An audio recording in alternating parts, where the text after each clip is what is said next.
Welcome to the Lucid Horizon. This is episode 9 of our conversations about various matters regarding education and democracy. In this episode, like the last 4 episodes, we are going to be talking to Dr. Hassan Mansoor, the economist and the professor of the university. And we are going to be talking about the conversation that we kind of left unfinished and incomplete. Last time we talked about in the last actually 4 episodes, we talked about the economic growth and economic development and the difference between economic growth and development and how it applies to some of the most recent events in the world, including the growth and development of China and Iran and perhaps some other countries. Dr. Mansoor will talk about more issues, probably a little bit more technical than most of the patients have background to be comfortable with, but nevertheless, we think that these issues are so important that we need to bring them to the table. Professor Mansoor, welcome to the show. Hello, thank you very much. I'm grateful. It's a pleasure to be with you. We are at the point where we can actually start having some fun.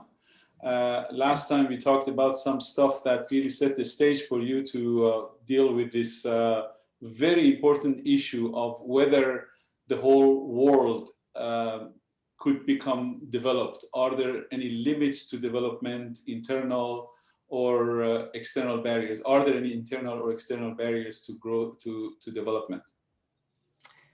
Well, yes, we have been talking about the growth, expansion, and development. I tried to explain the differences between the growth and development, but there is no development without growth. In order to address the question of development, which I said it requires paradigm change, without which there is no development at all. So development is the easy part of the work.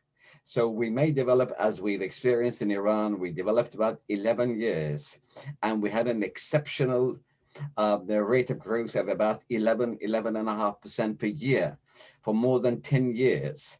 And the size of Iranian economy trebled during that period. So that was a period of growth. But we did not achieve the development. And indeed, all the problems arose once we arrived at that stage. This is what we're trying to understand, what the difference between development and growth are, and what are those problems. In order to elaborate this point, I would need to get back to the question of growth in simple terms. And I would now ask you please to bring up the graphic number 1 so I can explain what it was that we're talking about. Yes, and graphic number 1. Okay, I'm going to go to the graphic number 1. Yes, defining growth, I said that growth addresses the question of production. It means the factors of production, labor, land, and capital are mobilized in the factor market, and the producers acquire them, buy them or hire them in that market and bring it to the process. The process which we called the production process, or from production process is a technical aspect, valorization process, which is the creation and transformation of value. It takes place in the process of production, that is the firm, factory. And later on we come to the product market. Here, what I'm going to add just a few points is that factor market is a market. Product market is also a market, but factor market in itself is a combination of many markets. You have lands, constructions, buildings, and so on and so forth, in which the producer would provide land and construction for its production site. And labor includes workers, simple workers, skilled workers, technicians, managers, and all sorts of workers. This is called labor. And of course, then the question of capital. capital is either monetary or converted into machinery. So we have machinery, raw materials, and of course, monetary capital. And besides, we have the human capital. All this is called capital. For simplicity, we show them in a denotations like labor, all labor we show with L in our models, all capital we show with K, and all lands and constructions we show with LLA. So a combination of land, labor, and the capital. From the factor market, I brought into the production process, which depends on which sort of production you're involved in. Could be technical, agriculture, digital, or whatever it is. So the nature of the factors required for each process, of course, are determined by the process.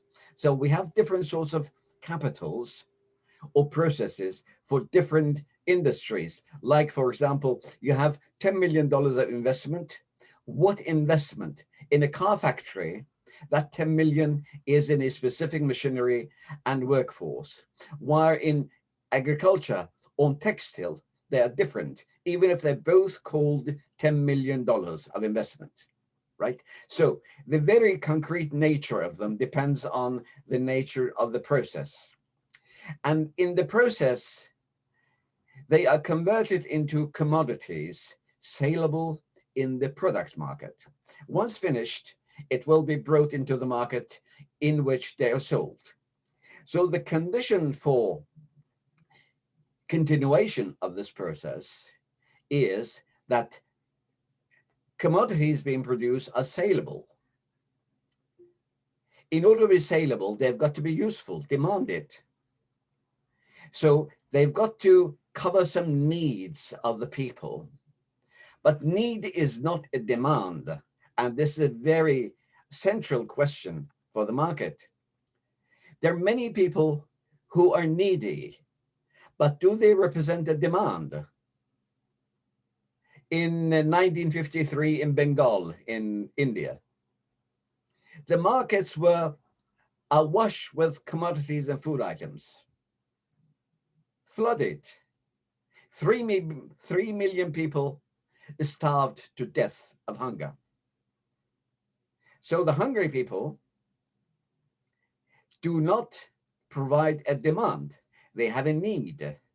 But need becomes a demand when it is backed by purchase power. So demand plus purchase power, need plus purchase power is the demand.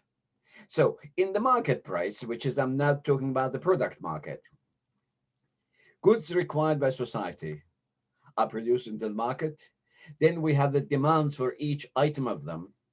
Those which are not for whatever reason demanded, they will go waste. Right. So we are talking about two markets in the production process: factor market, which is the beginning, and product market, which is the end of it. If the amount of capital, money, invested in factor market, say 100 units, 100 millions, are equal to the amount of money in product market, 100 million, then there is no growth. That is called the simple production. In a simple production, we're talking about zero growth. Of course, it is not the aim of producers. Once we have a simple production, we have land, labor, capital, and of course, profit. They're realized. But the amount of capital that we realize from sale of goods and services are equal to the amount of capital which we had invested in factor market.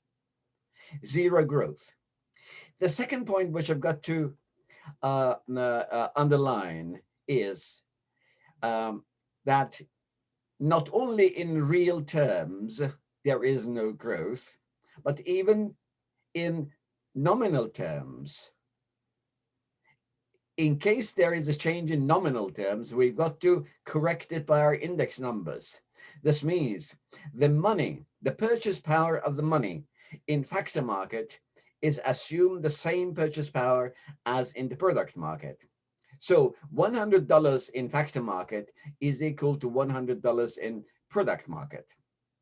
In case we haven't had any growth physically in our production, but the value of the product market has become $110, then that 10% is inflation. It's not real growth. It is inflationary growth, which is only in the nominal world, in the world of money, right?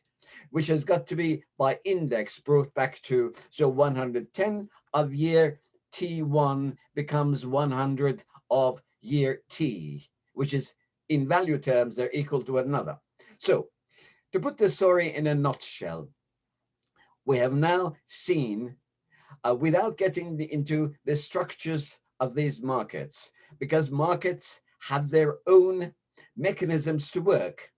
It means in every market, we have the supply side and we have the demand side. Supply and demand, they are forces which are juxtaposed in front of each other, and they deal with each other. So they have structures like two armies. Both sides of them have structures, a structure of demand and a structure of supply.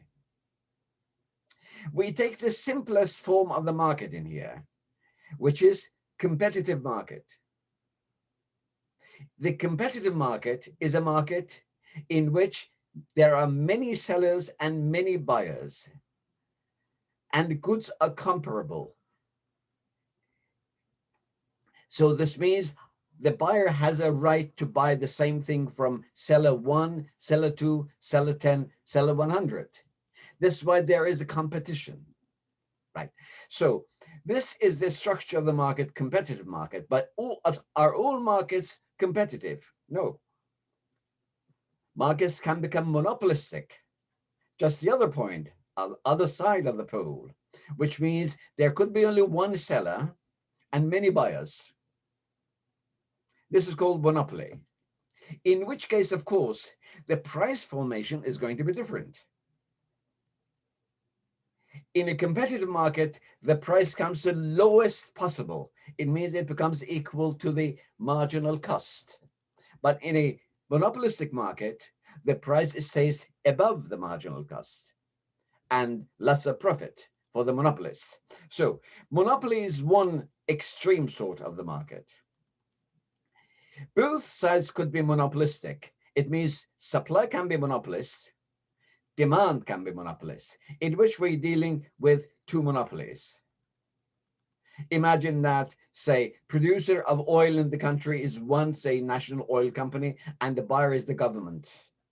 In that case, both are monopolies. So they're dealing with each other, and their balance of forces produce one special sort of prices, price formation.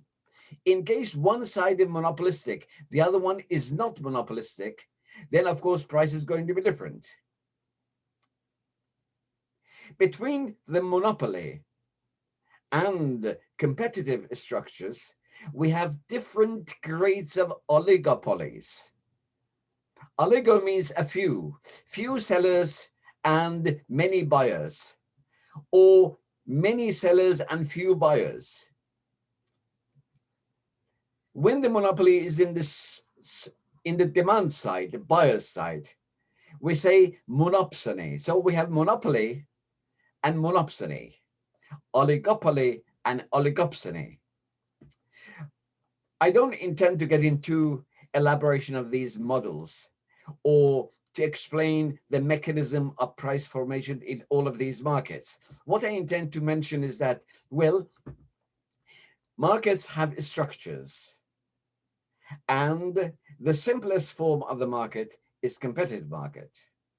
And indeed, we read and hear so much of eulogy of markets, say, for example, making reference to famous Adam Smith, that market creates miracles, market makes private vice public good, and so on. All this is about competitive market.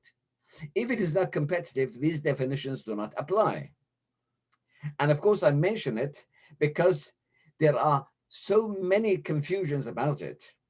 And the people, there are people who've worked in economics, yet they confused. For example, dealing with the economy of Iran, they blame a lot. They blame the market system for the ills and evils of the country. It's not the market system they're blaming. They're blaming the monopoly and mafia ruling the market. So it is not a market situation as in our market model. It is comparable to the period of primitive accumulation, which Marx defined. Marx defined the period of primitive accumulation as a period when from every bit of every cell of the body of the economy, blood was dripping. Blood and filth was dripping. So this is not a competitive market. This is not a market in which wealth is produced. It is a period when a few are controlling a majority. But now, getting into a simple model. Once we talk about growth, we mean the amount of capital harvested in the product market is superior to the amount of money they invested in the factor market.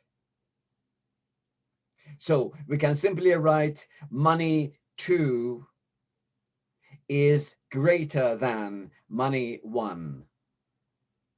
This is the story of growth.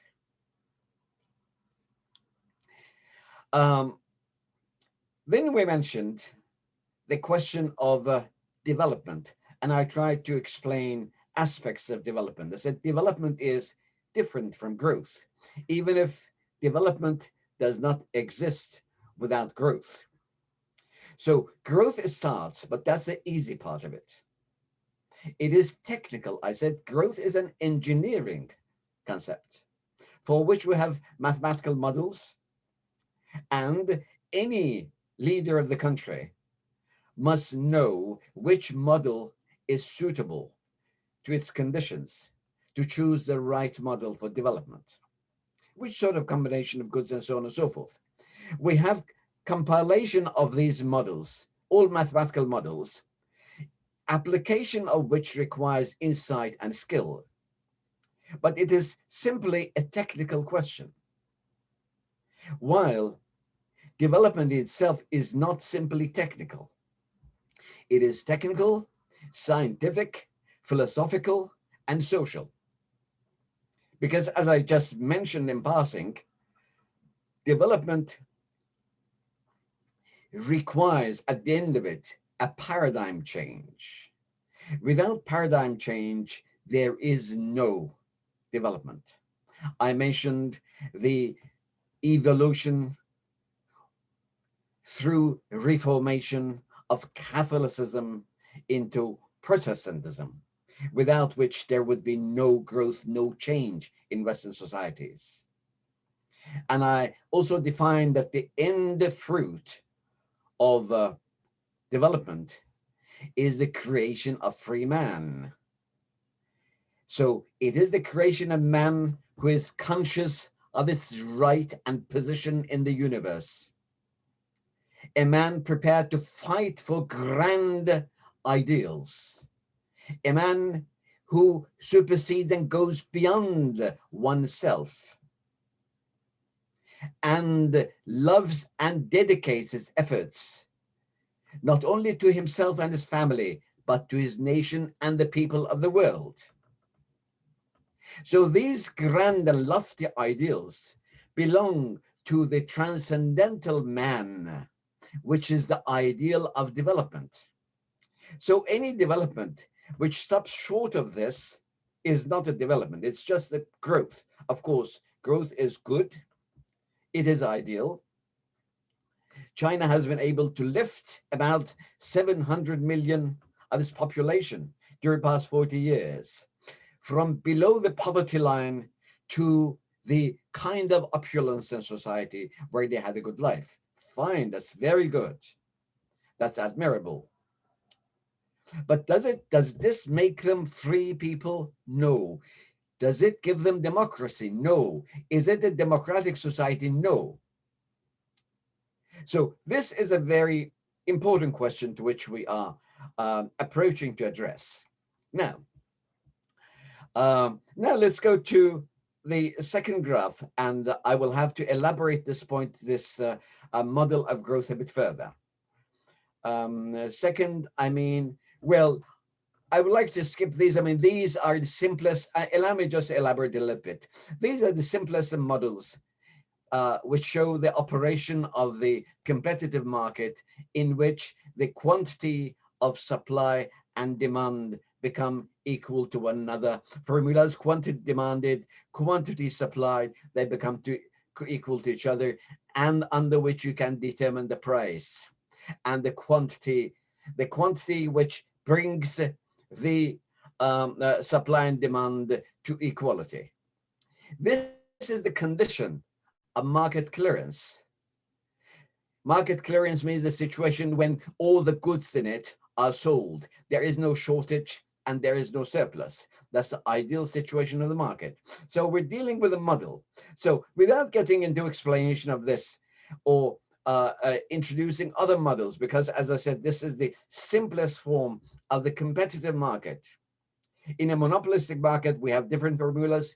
In an oligopolistic market, we have different formulas. In a duopolistic markets, in which you have two sellers or two buyers, we have different sort of equilibrium. But the ideal is the market will be in equilibrium and produce market clearance.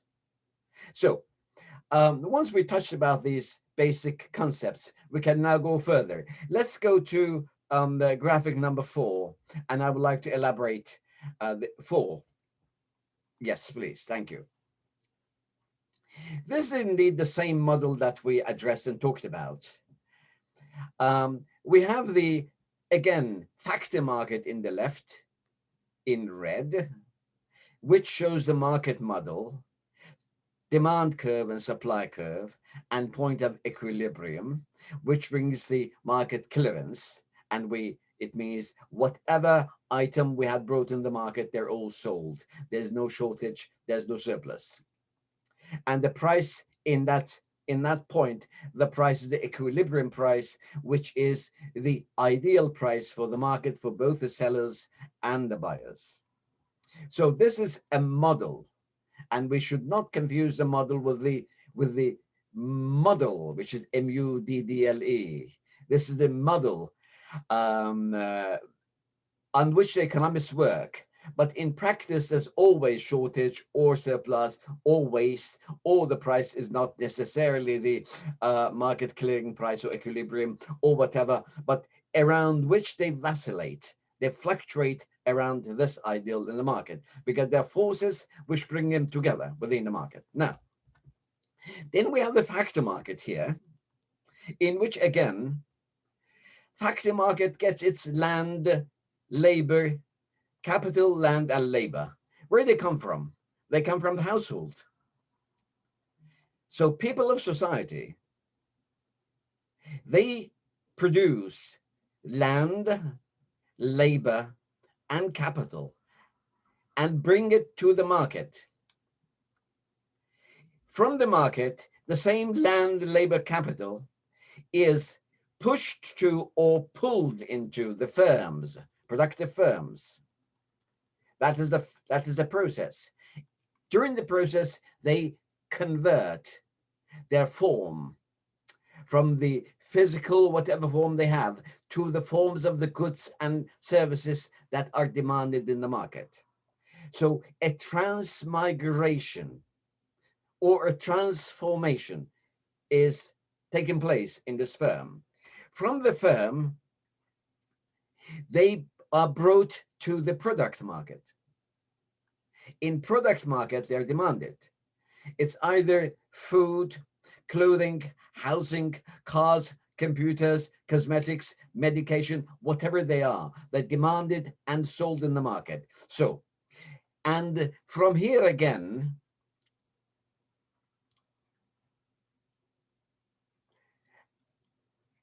they go to be consumed. So they go to households, they're consumed in the markets. So you see this whole cycle. It starts from households and finishes at the cycle and in the household. But a cycle in a contrary direction also, because commodities or factors, they are not given for free. They're always exchanged for money, and there is always an agreed price. Let me mention something. Once we exchange something on agreed price, it's an exchange. If it is taken without an agreed price, it's plundering, it is theft. So two sides agree on a price. Whether they agreed willingly or unwillingly, I have to accept the price and I take the price, fine. But I agree that this is the price I'm prepared to pay for it. So once the households sends land, labor, capital, in the face of it, they receive the price, money. So they send labor and they receive wages. They send capital and they receive rent. They send land or construction and they receive the rent of construction rent. For money, we call it rate or interest. So interest, rent, and wages are the equivalents of land, capital, and labor. So they exchanged. So in this portion again, we see that factors are demanded by firms, and instead money comes from firms to factor market. And from the firms, goods are sold or produced to the market, and from the market, money is plowed back into the firms. And from this market again, goods and services flow to households. From households, money flows back. So we have two cycles. One goes counterclockwise, the other one goes clockwise, but the amount of them are equal. This is the situation of no growth. So this is a static model in which, again, I mentioned we're talking about two markets in which the growth is zero and inflation is non-existent, because we're measuring with the same amount of money, with the money of the same purchase power in both markets. Right. So this is the simple model of exchange that we talked about. One's talking about growth. So we know that we're talking about two markets and a process in between. But in this one, I have added the money side of it as well, to show that money is always reciprocating the flow of goods. While goods, commodities flow from one to the other, money flows from that entity to the one which is selling the item. Now, once we're clear about this, I would address the question of growth, which is the fascinating part, and which is, of course, the challenging part of it. So allow me to stop here in case you have anything you want to elaborate any further. You may go ahead. Otherwise, I will ask you to switch to graphic 5, and I will explain the question of growth. That was very clear. But the only question I had, but perhaps a comment, is when you're referring to households, right? Household, you're saying that the money flows from the factor market to the household, and then the households are offering land, capital, and labor to the factor market. Could you spend 1 minute elaborating by what you mean by capital? I mean, do you really mean what's flowing from the household to the factor market?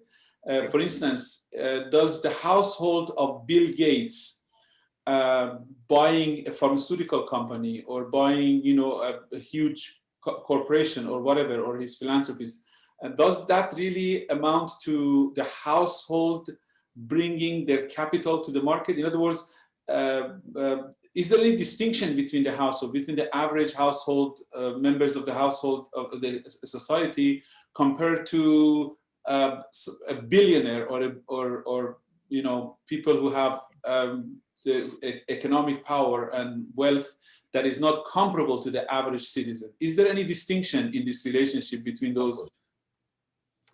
The question you're raising quite legitimate, but once we're talking about the simple model, we're not making a distinction about the rich and poor. Okay. There are other meters to talk about it. There are other measuring yards. Here we're talking about society. In society, well, you have the multimillionaires, you have the working class, you have the middle class, you have doctors, engineers, you have professors, you have the cleaners, you have everybody in society. So some of them, they do one form of activity. The activity could be, how do they live? Either they are working people, a majority are working people. And working people, either they work in factories or they work in universities, schools. Of course, old classical economics made a difference between them, right? But again, we can distinguish between them, white collar and blue collar and so on and so forth. But now we're not getting into those details. All of them who are selling their labor force could be a professor, an expert, or the labor of a simple worker, right? So they require one form or another of wage. For workers, we call them wage. For university professors, we call them salaries. And for lawyers, for technicians who give you consultation, advice, and get paid, we call it honorarium. So there are different names that they all value for labor, either simple labor or complex labor. Some other people, they have land, either landed property or construction, and they're rented out. So they live on rents. There are other group of people who either have capital, invested capital in machineries and constructions, or they have money in the banks and they receive interest. But factors of production are not more than these three. So as in any science, we've got to categorize and say what the functions of these items are. So be it a machinery or raw material or a fund for employing wages of engineers and workers, they're all called capital. And they receive their own payment in the form of interest, right? Here we have another distinction. Once we go into the details, we can always discuss it. Say, for example, the capitalist receives interest. So take the example of a bank. You borrow from a bank $10 million. In order to make an investment. Of course, they have procedures. They will evaluate your wealth and possibility to give back, and they will take collaterals and they provide the loan, right? For the loan, they would require the interest. That is the cost of capital. But is the cost of capital the only thing the capitalist would require? No.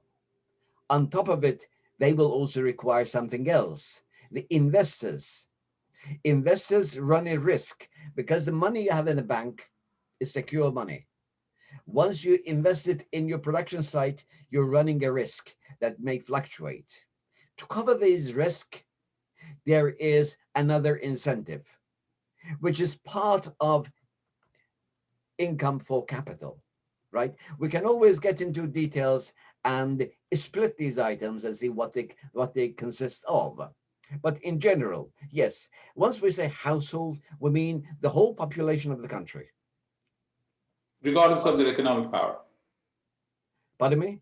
Regardless of their economic purchasing power. Regardless of economic power, but once we say that they are the suppliers of capital, or land, or labor, automatically this definition is there. Mm-hmm. So people who supply capital, they're capitalists. Okay. Or landowners, or the workers who have only their working power, labor power to sell. Right. Okay. So are we clear about? Yes, yes. So on to the next graph. Yes, here is a fascinating part of the story. It is as fascinating as to deserve the thinking and writing and talking about it for 200-300 years among economists and great minds thinking about it. The point is here. Let me start from the bottom of it. The first round, this is, let's start from the production. Each of these cycles or circles, there's the starting point of the factor market and the product market, again back to the factor market again. This is one cycle as we shown in the previous graph. Here we are showing it as a spring in form of a spiral. It is in form of a spiral because in every round of production, it is not a repetition of the same value. It means in round one, imagine we invest $100 and we get $120, $110. There's a growth. Next round, which is this round, we invest at $110. This time we get $122. We go on and on. In each round, it expands. This means the capital is growing, the size of economy is growing. So here we have round one, round two, round three, round four, round five, round six. And the growth is being achieved. The question for an economist was, what is the source of this growth? Where does it come from? Well, we take into the process. In the process, we work on it. So the adherents of labor theory of value, the greatest of them about Smith, Ricardo, Marx, and some others, they have said it is the labor which produces the extra. It is the surplus value. Then we have, and before that, after that, say, for example, other thinkers like the school of thought which is called physiocrats. They've always thought that the item of capital which brings about this surplus is the land, because it's the land that we saw some seeds, and for one seed of wheat we get, say, 7, 8, 10, 20 of seeds. So this increase comes from the land. And within the mercantilist thinkers, we've had, no, the extra comes from the trade. It's in trade that we gain extra. But this is, again, I don't intend to get into this controversy. I would just say that in modern economics, we do not really distinguish these, because it depends on what definition you have for the very nature of value. If you define the value as the labor, of course, the surplus will be attributed to labor in your models. If you define land as the producer of value, then any surplus would be again attributed to land. If you define it as capital or technology, it will be attributed to it. So we do have great many models from all these economists and thousands of pages of writings. We can discuss them and we can see their merits and demerits, but many of these boil down to the question of assumption. What do you assume to be the mother of value? There you get these surpluses. Now, without trying to get into the nature of surplus, because I want this analysis to be general to anybody, regardless of whether they believe in labor theory of value or land theory of value or capital or technology theory of value. This is the outward manifestation of growth. It shows that from cycle 1, cycle 2, cycle 3, cycle N, it's always, sometimes the force may go back, but in the long run, it has been growing. The size of all economies have been growing. The size of world economy has been growing, right? Then another question, which is a thorny question, a difficult question to answer is, well, let's go to cycle 1 and assume in cycle 1 we had 100 units of capital. In cycle 2, it has become 110. Let's just stop and say, well, this 10, even if we ignore the source of it, technically it's not possible. Why? Allow me to take you to one of the economic theories.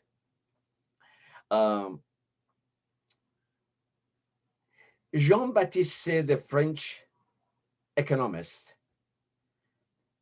18th century, he has produced the market model for the first time. Market model. He puts forward the idea that whatever is produced can be sold. The idea is simple, but it's fascinating. Whatever is produced can be sold. You can find the reason for this in our previous model that we talked about in the cycle, because if we are bringing into the product market commodities and goods and services worth $100 million, the same $100 million we have already injected into the factor market in the form of wages, rent, and interest. So the purchase power is there. If you produce whatever item of good, for producing it, you inject wages, capital, interest, and rent into the market, into the producers. So the purchase power is already injected. To realize it in the product market, you have no problem. Because once the good comes into the market, provided it has a demand for it, it is desirable and useful good, it can be sold.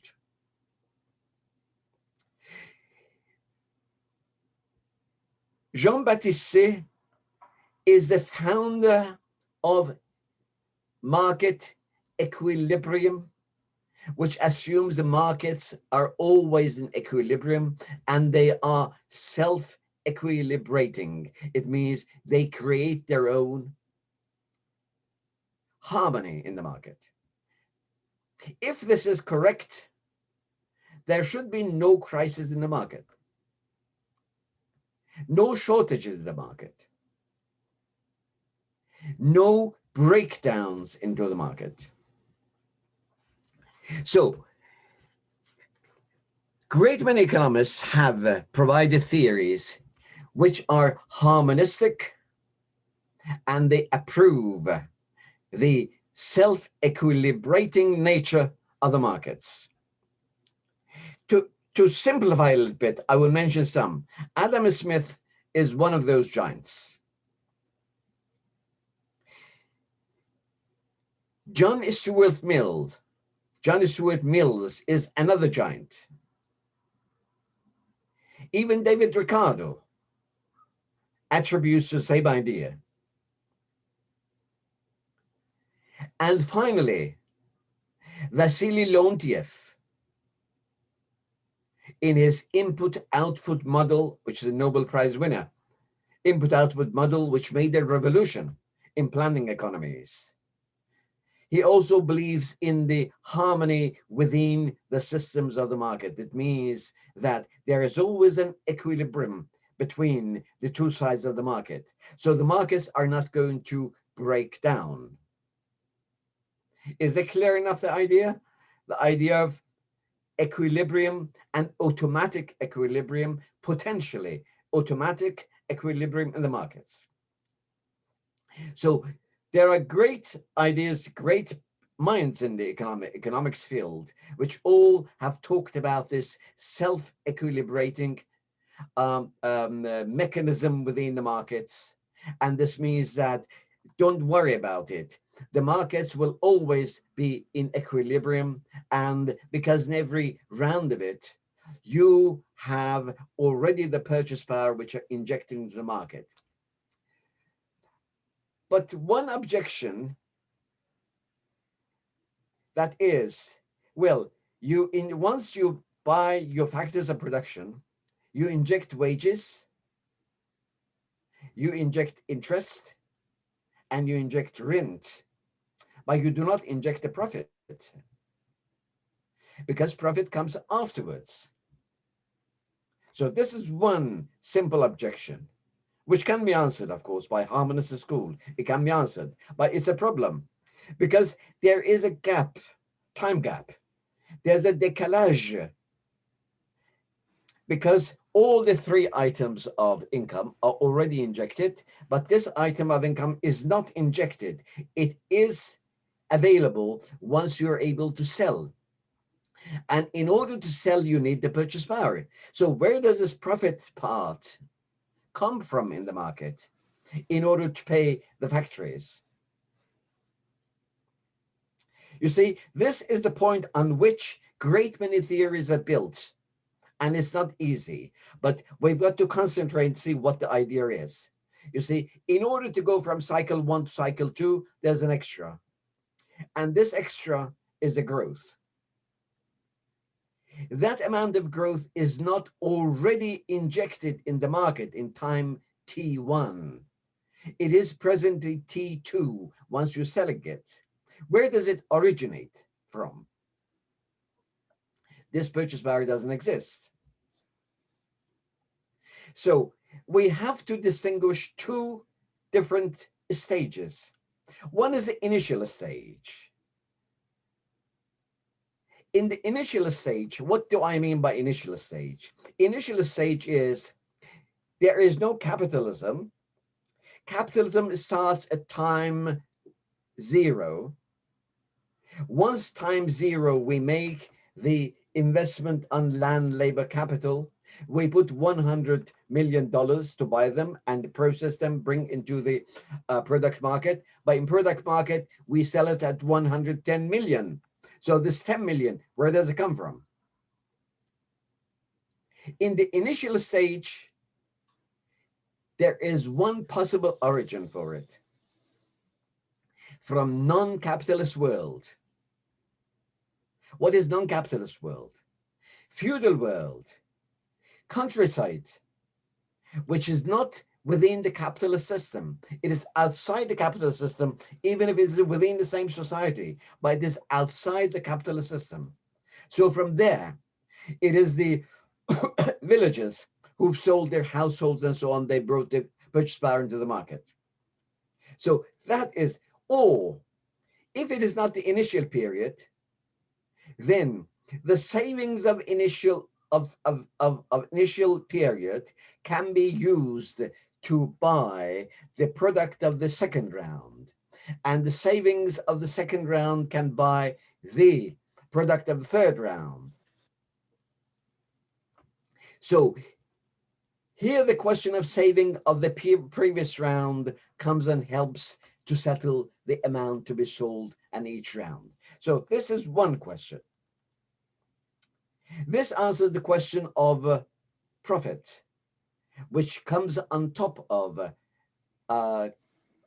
wages, rents, and interest. Profit comes afterwards, so it requires different source to come from. Then,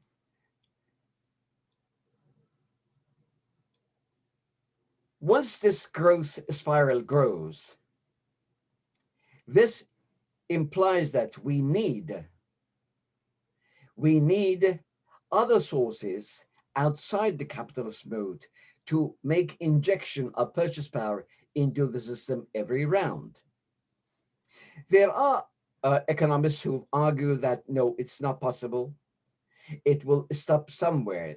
A point will arise when we bring the product into the market and there is no purchase power to buy it. So one of these, the people who really founded the idea was the famous French socialist Sismondi. Sismondi says, no, it is inevitable that the capitalist production is going to break down, because at every round it requires an extra amount, especially on the conditions that there's growth. This extra must come from somewhere, and that somewhere is not located within the capitalist system itself. It must come from outside. An economist and political activist who elaborated this into a famous, elaborate book was Rosa Luxemburg. Rosa produces mathematical models based on Marx's Capital, Volume 2. He showed with her arithmetics that this production will not be able to go forward. It will stop somewhere. This stopping somewhere means the breakdown. We come to the theory of breakdown. This is why great many socialists and communists have been waiting for the collapse of capitalism. In Russia, the young Marxists, who were called Narodniks.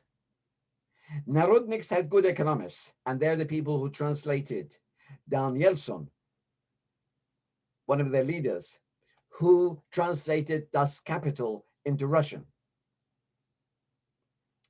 He himself wrote a book, and he argued that capitalism is going to break down.